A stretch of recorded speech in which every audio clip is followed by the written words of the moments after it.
আলহামদুলিল্লাহ ওয়াসসালাতু ওয়াসসালামু আলা রাসূলিল্লাহ আম্মা বা'দ ফাআউযু বিল্লাহি মিনাশ শাইতানির রাজীম ওয়াত্তাকু ফিতনাতাল লা তুসিবান্নাল্লাযীনা যালামু মিনকুম খাসসাহ ওয়া ইলামু আন্নাল্লাহা শাদীদুল ইকাব। সম্মানিত সভাপতি সাহেব, ওলামায়ে কেরাম, সুপ্রিয় ভাই ও বোনদের জানাই আন্তরিক শুভেচ্ছা ও অভিনন্দন। সুপ্রিয় ভাই ও বোন, সাধারণত আমি বক্তব্য রেফারেন্স সহ বলে থাকি যাতে শ্রোতাদের যাচাই বাছাই করতে সুবিধা হয়, এমনকি যারা বক্তব্য রাখছেন তাদেরও বক্তব্য রাখতে সুবিধা হয়। বিশেষ করে তোলাবা যারা আছেন তারা তা থেকে অনেক রসদ পেয়ে যান। তবে আজকে টাইমের দিকে লক্ষ্য রেখে বিনা ফিতনার অর্থ ডিকশনারি খুললে, আপনার গুগল, ইন্টারনেট বিভিন্ন কিছু সার্চ করলে আপনারা জানতে পারবেন যে ফিতনা সাধারণত কথায় কথায় আমরা বলি যে ফিতনা করো না, তুমি ফিতনাবাজ। ফিতনা শব্দটি আরবি শব্দ হলো, বাংলাতেও ব্যাপকভাবে ব্যবহৃত হয়। ফিতনা শব্দের অর্থ কুফর, ফিতনা শব্দের অর্থ শিরক, ফিতনা শব্দের অর্থ পরীক্ষা। কখনো পরীক্ষক অর্থেও ফিতনা শব্দটি ব্যবহার হয়। সত্য এবং মিথ্যার মাঝে, হক এবং বাতিলের মাঝে পার্থক্য নির্ণয় করার জন্য ফিতনা শব্দটি ব্যবহার করা হয়। তো এই ফিতনা শব্দের অনেকগুলো অর্থ। আল্লাহ তাআলা এই ফিতনা শব্দের অর্থ যে শিরক, এ সম্পর্কে বলছেন ওয়াল ফিতনাতু আকবার মিনাল কাতল। সূরা বাকারা, সূরা বাকারাতে এই আয়াত রয়েছে ওয়াল ফিতনাতু, তোমাদের এটা হচ্ছে শিরক, কুফর। তো এই শিরক এবং কুফর এটা হত্যা করার চেয়েও মহাপাপ। অথচ আপনারা জানেন যে হত্যা করাটা কত বড় পাপ। আল্লাহ তাআলা বলছেন ওয়ামান কাতালা নাফসাম বিগাইরি, অবগত আছেন নবী সাল্লাল্লাহু আলাইহি সাল্লাম বলেছেন যে একজন মহিলা জাহান্নামে যাবে, ফাদাখালাত বিহান নার, একটা বিড়ালের কারণে।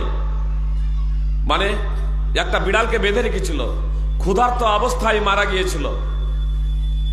বিড়ালের লালন পালন, ভরণ পোষণের দায়িত্ব মানুষের নেই, কিন্তু কেউ যখন তাকে বেঁধে দেবে তখন তার ভরণ পোষণের পূর্ণ দায়িত্ব তার উপরে বর্তাবে। ভাষ্যকার ইমাম নববী রাহিমাহুল্লাহ বলছেন যে এই মহিলাটি মুসলমান ছিল, যে একটি বিড়ালের কারণে জাহান্নামে যাবে সে মুসলমান ছিল। তার কারণ সে যদি কাফের হতো, মুশরিক হতো, নাস্তিক হতো, তাহলে তার কাফের মুশরিক নাস্তিক হওয়ার কারণেই, তাহলে তার কাফের মুশরিক নাস্তিক হওয়ার কারণেই জাহান্নামে যাওয়া যথেষ্ট ছিল। কিন্তু এখানে বলা হচ্ছে একটি বিড়ালের কারণে জাহান্নামে যাবে।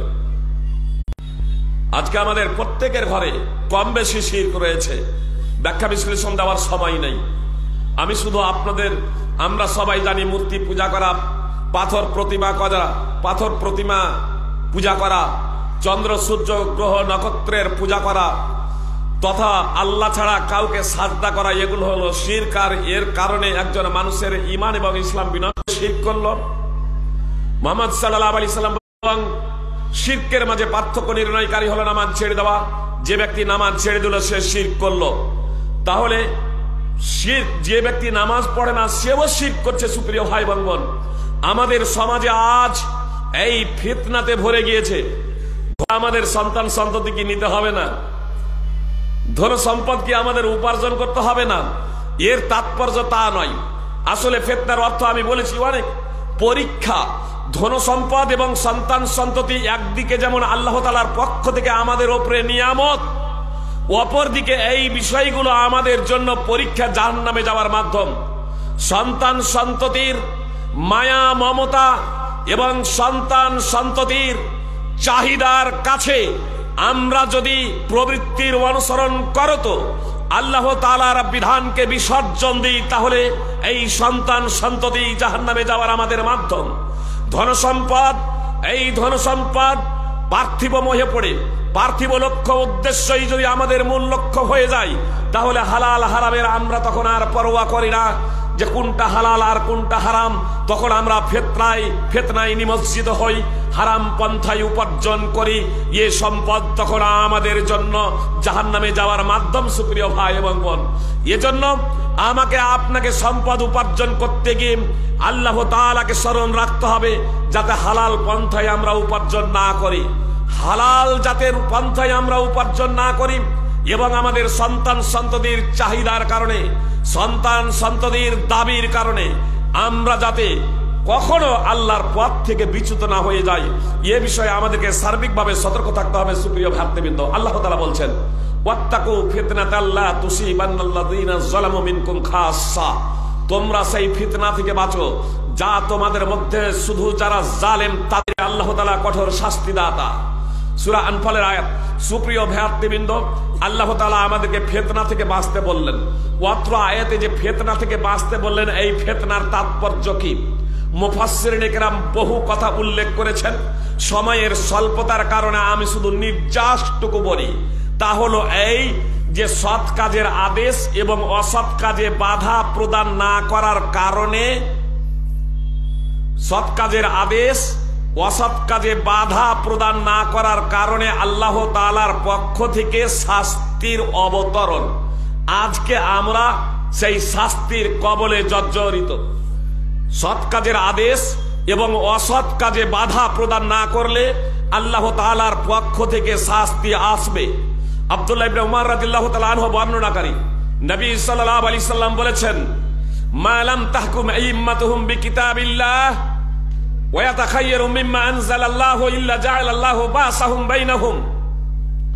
যখন উলামায়ে কেরাম, ইসলামী শাসক, ইসলামী বিচারক, ধর্মীয় পণ্ডিত, আদালত, এরা যখন কোরআন এবং সুন্নাহ অনুযায়ী ফায়সালা করবে না, এরা যখন কোরআন এবং সুন্নাহকে জীবনে সমাজে বাস্তবায়ন করবে না, আল্লাহ তাআলা তখন তাদের মধ্যে বিভেদ সৃষ্টি করে দেবেন। আল্লাহ তাআলা তখন তাদের মধ্যে ফিতনাবাদী ফিতনা ঢেলে দেবেন। আল্লাহ তাআলা তখন তাদের মাঝে আপনার দ্বন্দ্ব লাগিয়ে দেবেন। আজকে মুসলিম বিশ্ব এই ফিতনায় জর্জরিত। সময় নেই যে আপনাদের সম্মুখে উদাহরণ দেব। এক ভাই বলছিলেন, ইহুদিরা 8টা 10টা করে সন্তান দেয়, আর মুসলমানরা আজকে 2টার বেশি সন্তান দেয় না, নেই না। তো এজন্য মুসলমানদেরকে তারা মারে। আমি সার্বিক, তারাই কিন্তু জন্ম নিয়ন্ত্রণের বড়ি তৈরি করে। এক ভাই বলছিলেন, আমি সমস্ত কথার সাথে তার সাথে একমত নয়।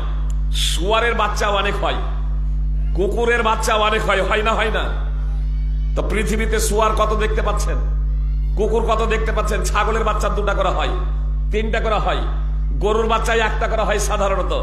অথচ এত কোটি কোটি গরু আর ছাগল জবাই করার পরেও আমাদের আশেপাশে গরু এবং ছাগল কত যে।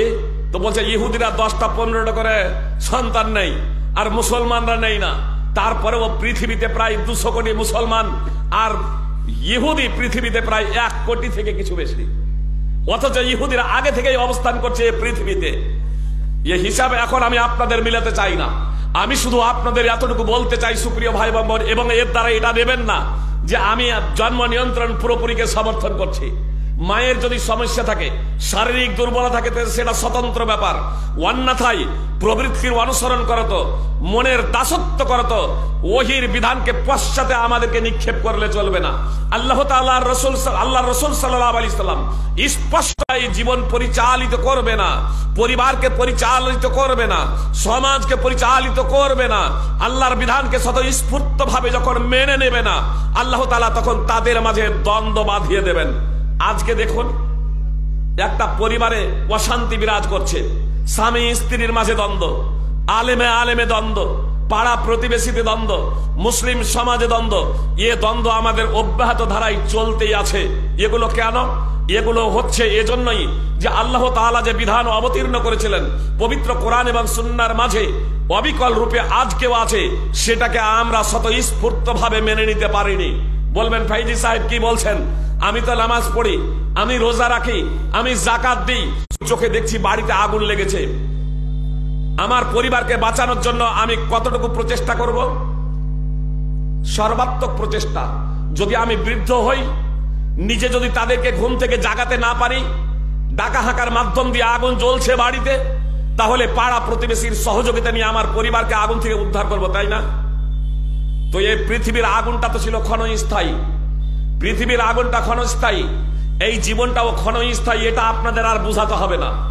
আমার আপনার অনন্ত জীবন, মৃত্যুর পরের জীবন যে অনন্ত জীবন, আর শাস্তি হলে মৃত্যুর পরের শাস্তি যে একবারে স্থায়ী হবে। সুপ্রিয় ভাতৃবৃন্দ, এই পার্থিব আগুন থেকে বাঁচানোর জন্য পরিবারকে আমরা সর্বাত্মক প্রচেষ্টা করি, কিন্তু আমরা জাহান্নামের আগুন থেকে বাঁচানোর জন্য পরিবারকে সর্বাত্মক প্রচেষ্টা করি না কেন?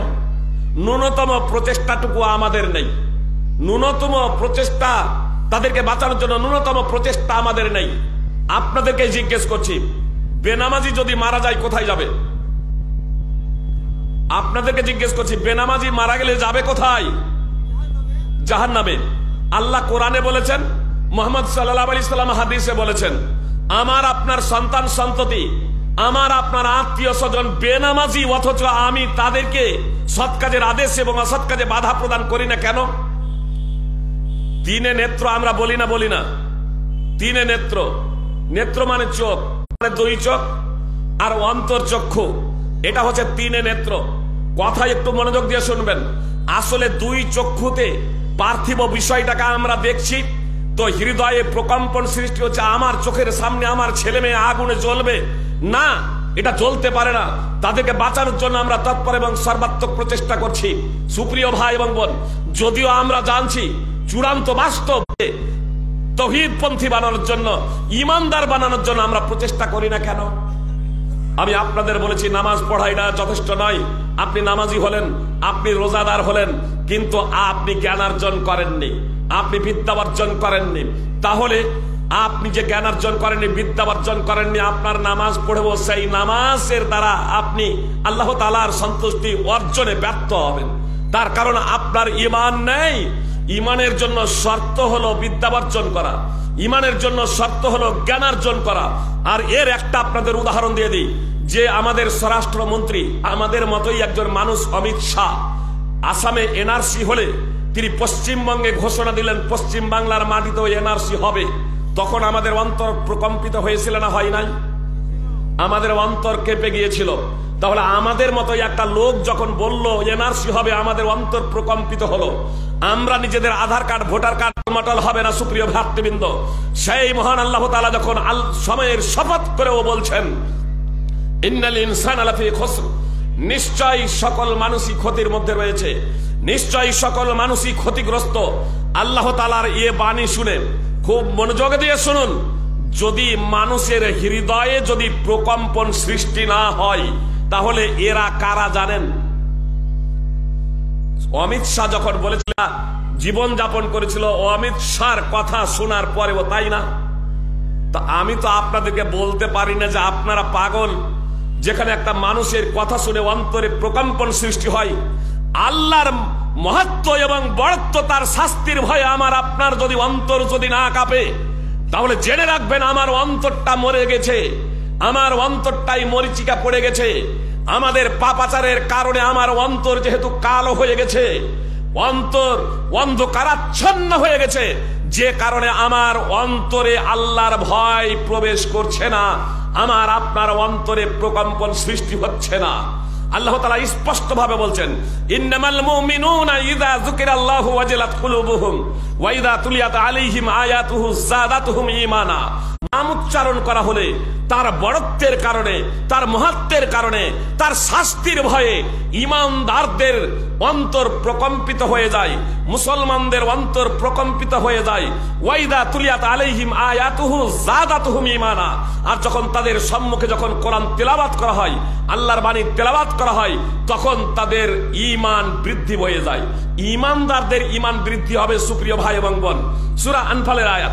তাহলে কোরআন তেলাওয়াত করলে যদি ঈমান বৃদ্ধি না হয় সুপ্রিয় ভাই এবং বোন, আল্লাহর বর্ণনা শুনলে, আল্লাহর আলোচনা শুনলে যদি আপনাদের হৃদয়ে কাঁপুনি না ধরে বিন্দু মাত্র, তাহলে জানবেন আপনার অন্তর ঈমান শূন্য। বলবেন ফাইজি সাহেব আমি তো নামাজ পড়ি। আসলে নামাজ পড়ি জ্ঞানার্জন ছাড়াই। এ কারণে আমি ঈমান নিয়ে এসেছি জ্ঞান না জেনেই, শিক্ষা অর্জন না করেই। মুহাম্মদ সাল্লাল্লাহু আলাইহি ওয়াসাল্লাম, আল্লাহ তাআলা বলেছেন ইন্নাল ইনসানা লাফি খুসর, নিশ্চয়ই সমস্ত মানুষ ক্ষতির মধ্যে রয়েছে। তো সমস্ত মানুষ যখন ক্ষতির মধ্যে রয়েছে, তখন আমাদের ভয় হওয়াটাই স্বাভাবিক না স্বাভাবিক নয়? তারপর আল্লাহ তাআলা সান্ত্বনা বাণী শোনাচ্ছেন, ইল্লাল্লাযীনা আমানু ওয়া আমিলুস সালিহাতি ওয়া তাওয়াসাউ বিল হাক্কি ওয়া তাওয়াসাউ বিস সাবর। তাহলে যারা ঈমান এনেছে, নম্বর 2 সৎকর্ম করেছে, নম্বর 3 সত্যের এক অপরকে উপদেশ দিয়েছে, নম্বর 4 ধৈর্য ধারণের এক অপরকে উপদেশ দিয়েছে। এই 4টি বৈশিষ্ট্য যাদের আছে, তারা ক্ষতির মধ্যে নেই, তারা ক্ষতিগ্রস্ত নেই। এখন আমরা বাস্তবিকই আমাদের অন্তরে যদি ঈমান না বিচ্ছেদ না করে দেয়, তার জন্য আমরা যে তৎপরতা দেখিয়েছিলাম সুপ্রিয় ভাই এবং বোন, আমাদের অন্তরটা যদি নির্মল হতো, আমাদের অন্তরটা যদি স্বচ্ছ হতো, আমাদের অন্তরটা যদি পাপ মুক্ত হতো, তাহলে অবশ্যই আমরা এক্ষুনি প্রস্তুতি গ্রহণের জন্য দৃঢ় প্রতিজ্ঞাবদ্ধ হয়ে যেতাম যে না, এই 4টি গুণাবলীর মধ্যে যে 4টি গুণাবলী আছে, এই গুণাবলীর মধ্যে অন্তত 4টি গুণাবলী আমাকে অর্জন করতেই হবে, নইলে আমি ক্ষতিগ্রস্ত হয়ে যাব, ক্ষতির সম্মুখীন হয়ে যাব। এটা আল্লাহ তাআলা কসম খেয়ে বলেছেন সুপ্রিয় ভাই এবং বোন। সূরা আসর তাফসীর সহ অধ্যয়ন করবেন, সময় নাই। আমি শুধু আপনাদের এতটুকু বলতে চাই যে ঈমানের কথা এখানে বলা হয়েছে। হাফেজ ইমাদউদ্দিন ইবনে কাসির রাহিমাহুল্লাহ বলছেন মাত্র আয়াতের তাফসীরে, লা ইয়াকুনুল ঈমানু বিদুনিল ইলম, ইলম ছাড়া ঈমান কল্পনাই করা যায় না। আর কোরআন থেকে আপনাদের বলেন মুহাম্মদ সাল্লাল্লাহু আলাইহি ওয়াসাল্লামের বয়স হয়ে গেছিল 40, ঈমান কি জানতেন না? তো আমি আর আপনি মুসলমান ঘরে জন্মগ্রহণ করে ঈমান কি জেনে নেব? ঈমান কি বুঝে নেব? এটা অসম্ভব। এজন্য আমাকে আপনাকে জ্ঞান অর্জন করতে হবে সুপ্রিয় ভাই এবং বোন। ফিতনা মুক্ত সমাজ গড়ার জন্য আমাদের প্রথম যে বিষয়টা অর্জন করতে হবে তা হলো ইসলামের মৌলিক জ্ঞান। আকীদা আমাদের সঠিক করতে